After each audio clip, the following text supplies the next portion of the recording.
setelah sekian lama tak buat konten mengembara dengan si Arvi, hari ni ada masa untuk buat konten untuk mengembara dengan si Arvi. Hari ni kita akan pergi ke beberapa destinasi lah. Siapa berminat untuk beli model ni, PM saya. Kita pergi dekat Bandar Baru Gomuse untuk berhenti makan. Dan ni berhenti pula dekat R&R.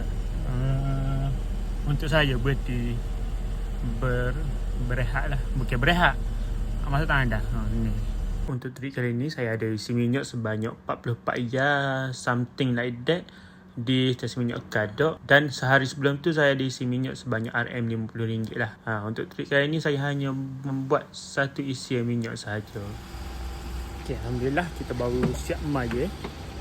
Kita order jamuk hari lalu di masjid mana yang Raut tu. So kita ke destinasi. Okay, saya nak ajak dalam perjalanan ni kita jalan selaju maintain lah 80 100 gitu lah. 80 100 relax lah.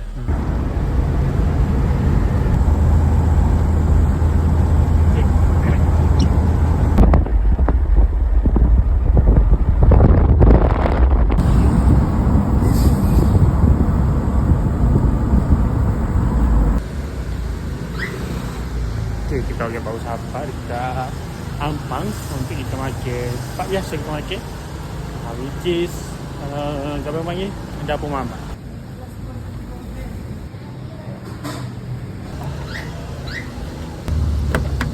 Ya, bismillahirrahmanirrahim. Assalamualaikum. Kita siap dah makan.